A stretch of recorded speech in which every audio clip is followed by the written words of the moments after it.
deux choses. La première, c'est avoir un triangle rectangle comme on peut le lire. Et la deuxième, on doit avoir une hauteur. Si on n'a pas ces deux conditions qui sont réunies, on ne peut pas travailler avec les relations métriques. La toute première chose à faire, c'est de mémoriser ces trois formules et de savoir comment les écrire. La première formule est directement liée à la hauteur. Donc, vous allez prendre directement la hauteur qui est AH. On va la mettre au carré et on va mettre le produit des deux segments qui sont formés par cette hauteur. Donc, la hauteur AH est en train de couper l'hypoténuse BC en BH et HC. Ça, c'est la première formule. La deuxième formule, pour pouvoir l'obtenir, on va prendre un côté de l'angle droit, AH, AB, pardon, AB. On va aussi lui mettre un carré. On va écrire le produit. Et il faut savoir que maintenant, on va noter le projeté orthogonal. C'est un mot difficile qui veut dire qu'on imagine que le segment AB qui est là est en train de tomber perpendiculairement sur le sol. Quand il tombe perpendiculairement sur le sol, on appelle ça le projeté orthogonal.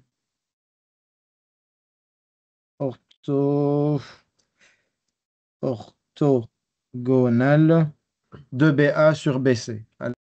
Alors, je note le BH et on va le multiplier par toute l'hypoténuse, c'est-à-dire BC. La troisième formule est la même, exactement la même, mais cette fois-ci, on va travailler avec l'autre côté de l'angle droit, qui est AC. Donc, on va noter AC carré. On va aussi regarder qui est son projeté orthogonal. Son projeté orthogonal va être le CH fois l'hypoténuse qui est CB ou BC. Voilà les trois formules des relations métriques du triangle rectangle. Alors, ce qu'on va voir dans un autre chapitre, dans les chapitres des triangles semblables, c'est la démonstration de tout ça. Dans ce chapitre-là, on veut seulement les appliquer. Alors, je vais prendre deux cas pour pouvoir les appliquer. Dans le premier cas, faites en même temps, donc DEF, un triangle rectangle en D. Rectangle en D veut dire que l'angle droit se trouve au niveau du D. Se trouve au niveau du D. EF va être alors l'hypoténuse. Donc, j'ai commencé à traduire la première ligne. La deuxième partie, c'est la hauteur issue de D coupe l'hypoténuse EF en K. Donc, on construit la hauteur et on va appeler cette hauteur DK, parce que la hauteur va couper le EF en K. Alors, je vais vous demander d'écrire les trois formules. Allez-y, écrivez les trois formules en sachant que la première formule commence par la hauteur. La deuxième formule commence par un côté de l'angle droit. Allez. La hauteur ici, c'est le DK. Commencez à écrire alors DK au carré. Et ce qu'on vient d'expliquer, c'est qu'on va écrire que le carré de la hauteur est égal au produit des segments qui sont formés sur l'hypoténuse. Donc, EK fois KF. Qui a noté ça? Très bien. La deuxième formule, c'est DE.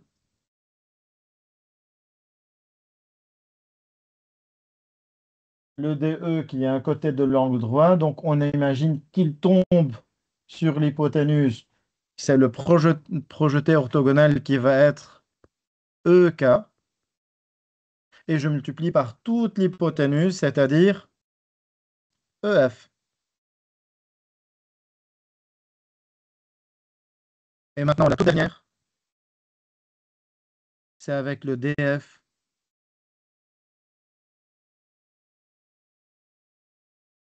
qui va être égal à FK fois EF ou FE, c'est la même chose. Voilà les trois formules. Donc, quand on a une hauteur, dans un triangle rectangle, on doit absolument penser à ces trois formules parce que ça peut débloquer des situations comme le problème actuel. Bon, alors la question est, mais quelle formule devrait-on utiliser dans les exercices? On commence à remplacer pour savoir. Donc, par exemple, ici, on a le dk qui est égal à 6,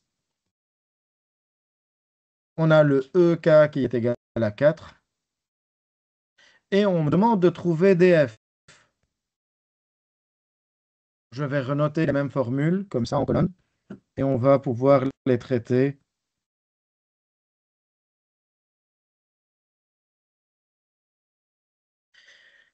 Dk, c'est égal à 6. Donc dk carré va être égal à 36. 6 au carré, 36. Le ek, c'est égal à 4. Et ça va me permettre de trouver le kf. Trouver le kf, c'est en divisant par 4 des deux côtés. On aura 36 divisé par 4, ce qui fait 9. Donc on a trouvé kf qui est égal à 9. Bon, malheureusement, ce n'est pas ce qu'on demande. On demande de trouver df. Est-ce que ça veut dire qu'on a perdu notre temps? Non. Parce que maintenant, j'ai deux choix. Le premier choix, c'est d'utiliser la formule de df, justement, pour pouvoir trouver la réponse. Donc df carré est égal à fk fois ef.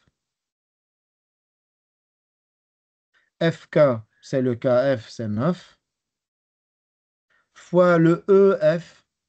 Le ef, c'est toute l'hypoténuse, donc 9 plus 4, ça fait 13.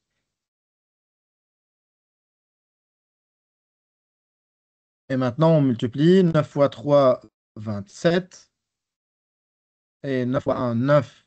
Donc, on aura 117. df, c'est la racine carrée de 117. Mais finalement, ce n'était même pas nécessaire de les multiplier. Je pouvais garder 9 fois 13. Parce que, rappelez-vous, le but, c'est de pouvoir trouver un nombre carré qui va pouvoir sortir de la racine carrée. Donc, 3 racines de 13 est la réponse qu'on est en train de chercher. Alors, je vais quand même vous faire un tout petit rappel. Donc, pour cette question, on pouvait ne pas utiliser la formule de f carré qui est égale à fk fois f, et on aurait pu utiliser ce triangle-là qui est un triangle rectangle. Donc, si je travaille dans le triangle rectangle jaune qui est DKF, je peux écrire que df carré est égal à dk carré plus kf carré. Si je suis en train d'expliquer ça maintenant, c'est pour vous montrer la différence entre le théorème de Pythagore, quand on a des plus et des carrés partout, et les relations métriques où on a seulement le premier côté, pas pour tous les côtés qui sont dedans. Donc, mais ça va, on va obtenir la même réponse. dk carré, le dk, c'est 6 au carré, donc ça fait 36. Plus le kf, c'est le 9 au carré, ça fait 81. Et on additionne, on a 117. Et si je calcule df, c'est racine de 117. Et c'est exactement le même travail qu'on a fait ici, on a la même réponse. Donc, on peut faire ce travail de deux manières différentes. Alors maintenant, vous allez faire le dernier, le même travail. On commence directement par une schématisation de ce triangle. MNP rectangle en M, On a le 90 degrés qui se trouve au niveau du M, NP. La hauteur, cette fois-ci, on l'a appelée MH, issue de M coupe NP en H, ce qui est donné. Alors, vous écrivez les trois formules. Allez au travail.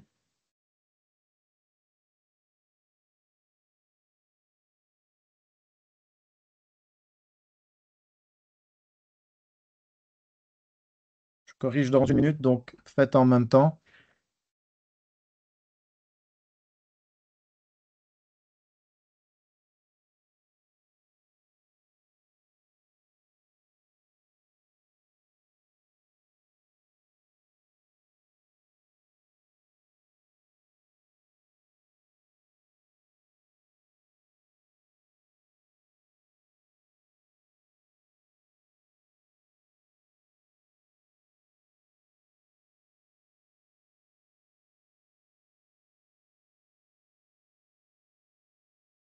OK, qui veut donner la réponse du premier? Mais il faut aussi la voix. La réponse du MH carré. Oui. PH fois NP. PH fois NP pour le MH carré, la hauteur au carré? Oui, c'est ta voix? NM. Oui, NH fois HP. NH fois HP, c'est correct. Donc, n'oubliez pas, pour la hauteur au carré, on va multiplier les deux côtés qui sont formés sur l'hypoténuse. Donc, le NH fois HP. Maintenant, pour le NM carré, c'est ce côté-là, peut-être le mettre avec une autre couleur. Le NM carré, qu'est-ce qu'il va devenir? Sur quoi? Fois NP. Très bien, c'est juste. Et le dernier, MP carré. MP carré, oui, PH fois PN. celui-là, c'est PH fois PN. Oui, ok, très bien. Donc, on a fait le travail, on a écrit les trois formules. Alors maintenant, je vais commencer à regarder ce qu'on me donne dans l'énoncé. On me dit que le MN est égal à 8, je vais mettre 8, et le NH est égal à 4, je vais mettre 4, et on me demande de trouver MP. Bon, on commence à examiner si je peux utiliser le théorème de Pythagore. Ce n'est pas possible. J'ai le 8, c'est vrai, mais je n'ai même pas toute l'hypoténuse. Donc, utiliser Pythagore directement, ça ne va pas aboutir. Alors, qui pourrait me dire quelle est la formule la plus adéquate à utiliser ici pour trouver une inconnue, n'importe laquelle? On a trois formules. Quelle est celle qui est la plus complète dans ce contexte? Est-ce que ça va être le MH carré? Est-ce qu'elle contient une seule inconnue? Est-ce que c'est le NM carré ou c'est le NP carré? C'est lequel? Oui, MH carré. le MH carré. On va vérifier. Le MH carré, est-ce que je le connais? MH. Non, alors je vais mettre point d'interrogation. Le NH, je connais, c'est 4. Le HP, est-ce que je le connais? Non. Alors, ce n'est pas grave si je fais de mauvais choix, entre guillemets, parce que là, je vais regarder, j'ai deux inconnus. Deux inconnus, je ne peux pas avancer. Oui, Adiel. NM. Oui. OK, ça c'est juste, on connaît le NM, donc on aura 64. Le NH, on le connaît, c'est le 4. Alors on a une seule inconnue qui est NP. Là, on va pouvoir la trouver. Allez-y. Donc pour trouver le NP, on va diviser des deux côtés par 4. 64 divisé par 4, on va obtenir 16. Et maintenant, on sait que le NP est égal à 16.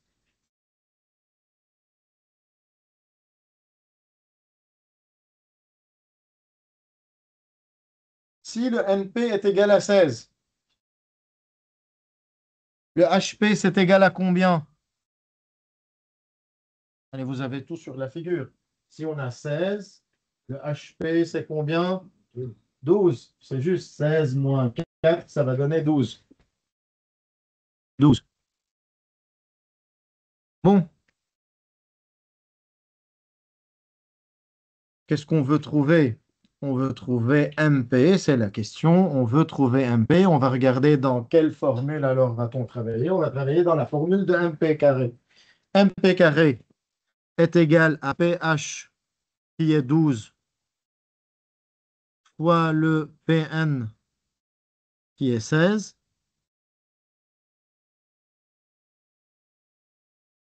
Comme on a déjà dit avant, vous pouvez perdre le temps, entre guillemets, pour les multiplier 12 fois 16, mais je dirais ne perdez pas le temps à le faire. Parce que comme notre but, c'est de mettre une racine carrée après, on va directement commencer à simplifier. Est-ce que le 16 est déjà un nombre carré?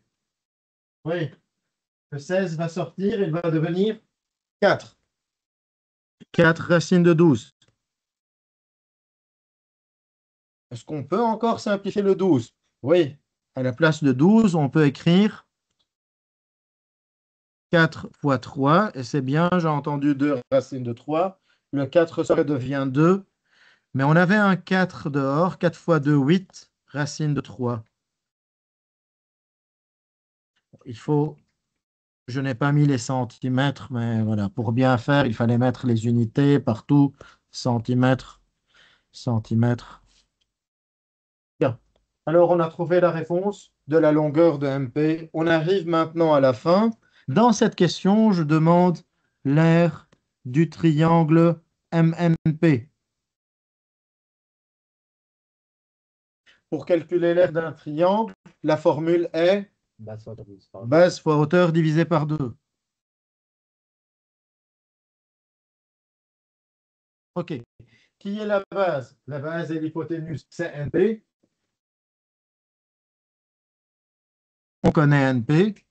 La hauteur, c'est MH qu'on ne connaît pas, alors il faudra calculer le MH pour pouvoir trouver la réponse. Le NP, je peux directement le remplacer. NP, c'est 16. Il nous faut le MH. Maintenant, si vous regardez, on a encore cette formule qu'on n'a pas exploitée, la toute première. Celle-là, on ne l'a pas encore utilisée. Donc, on va pouvoir l'utiliser maintenant en sachant que le HP n'est plus une inconnue. C'est égal à 12 maintenant. On l'a trouvé. Et on va pouvoir écrire que MH, je vais noter ça en bas, MH est égal à racine de 4 fois 12. Donc, c'est racine de 4 fois 4 fois 3. Comme ça, on gagne un peu de temps. Le 4 qui sort devient 2. Le deuxième 4 sort aussi, devient 2. Donc, on aura 4 racines de 3 centimètres. Maintenant, on a tout ce qu'il faut pour pouvoir répondre à la question. Donc, 16 divisé par 2, ça fait 8. 8 fois 4, 32 racines de 3 centimètres carrés. Peut-être que je suis allé un peu plus rapidement, mais je fais 16 divisé par 2, simplification, ça fait 8. 8 fois 4, 32, 32 racines de 3 centimètres carrés.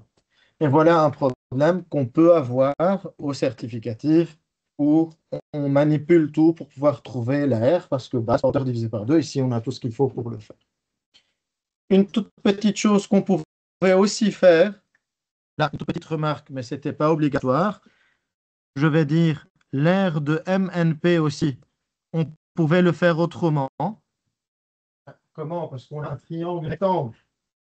Un triangle rectangle, c'est quelque chose de vraiment riche. Donc, vous pouvez utiliser les côtés de l'angle droit. Donc, ça veut dire MN fois MP et puis divisé par 2. Parce que c'est la moitié d'un rectangle. C'est ça le triangle rectangle. Donc, longueur fois largeur divisé par 2, la même chose.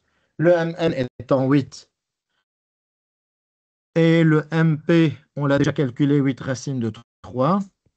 Divisé par 2, on fait ce même calcul et on va trouver 32 racines de 3 cm3. Donc finalement, on a la même réponse avec deux techniques différentes. Base fois hauteur divisé par 2 ou longueur fois largeur divisé par 2. Alors, je vous encourage à le refaire pour pouvoir apprendre de vos fautes et de bien vous préparer pour l'évaluation formative et certificative.